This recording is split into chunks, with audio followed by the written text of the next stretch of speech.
Hi everyone. My video for today it's about race tax or skin tax. So what is that?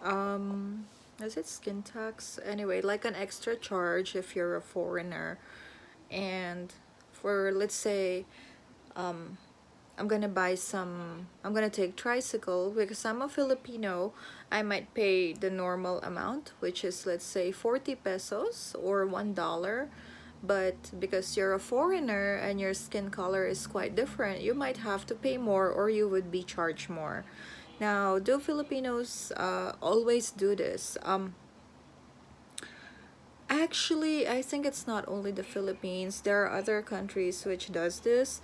I've even been to some other countries, like tourist tax or whatever.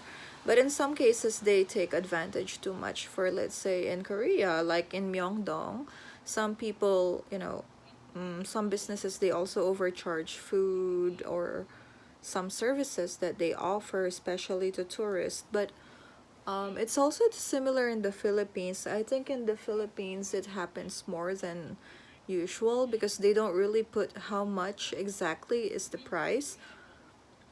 So, what can be done with this? Well, first of all, you can um, learn, you can research about that place, and then after that, you can learn some few Filipino phrases. For example, you can learn magkano ito, which means how much. Tawad kuya, it means give me discount, brother, like that. Or tawad ate, patawad ate, like that. So it's like you're gonna be asking for a discount. Now, if you can speak in Filipino or a few Tagalog words, they would think that you have been to the Philippines for a long time, and they would assume that uh, you already know how to get around, or you know how it works. So they couldn't really cheat on you because for instance, I used to work in a hotel restaurant, and then some of my colleagues, one of them I heard before she became a waitress, she was like a mama san or something, and then she said like whenever there's like a new person, she would say like, oh, that's a newcomer, he's galante. Galante means generous, so, or extravagant.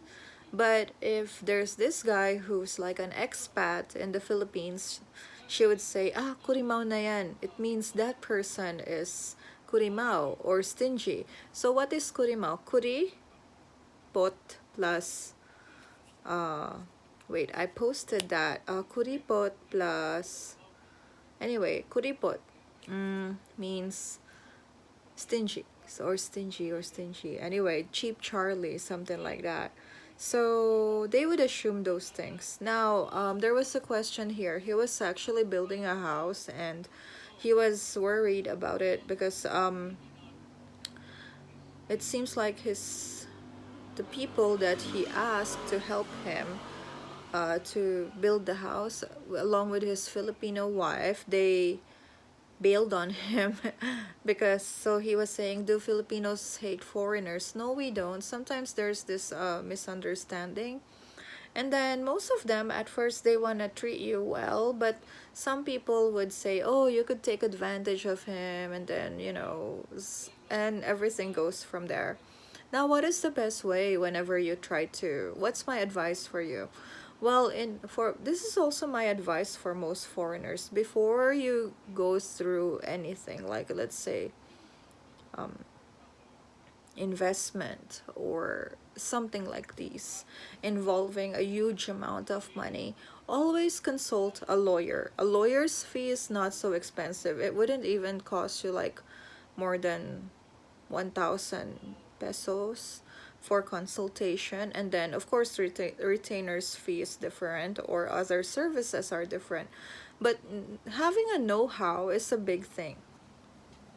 So you can like set up some contracts where both parties would sign and they would be more responsible. Now, does this mean that Filipinos are not trustworthy? Well, there are some trustworthy and non-trustworthy. Believe it or not, I think in as much as there are many Filipinos who are untrustworthy, There are a lot of expats who complain about other expats about, not being trustworthy. Like for example, some older expats would scam new expats, and then they would try to ask them to invest in something and so on. So it really depends on the person, but maybe it's just, it seems more for Filipinos because we don't have enough resources or money to sustain our living, unlike other people. They have these resources to, like, they have enough resources so they don't have to do such things. Anyway, I hope this helped, and remember, again, there is a skin tax, and I wouldn't deny that.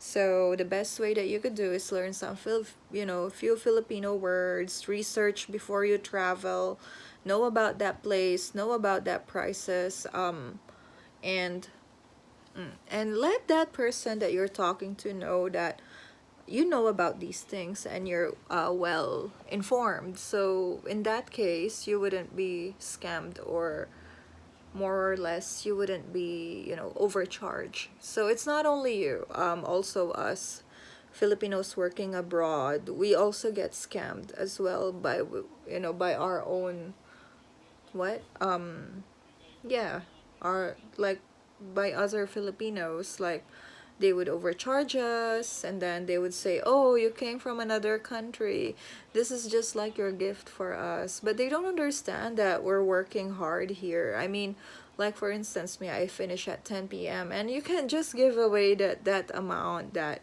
you work hard, right? Of course, some people, they have excess money. If they want to give more, it's okay, but those who can't, they don't have to.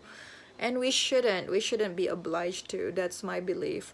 So yeah, research, understand the culture, learn few Filipino words.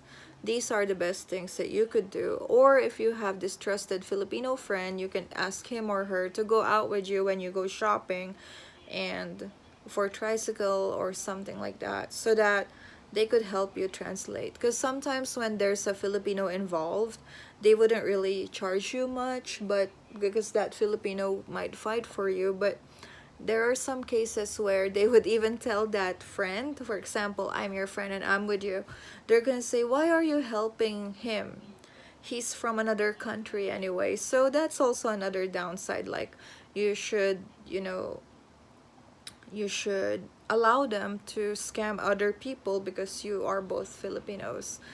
And yeah, it's kind of messed up, but hopefully in the future it would be fixed. So everyone, guys, thank you for watching, and I'll be uploading my next video.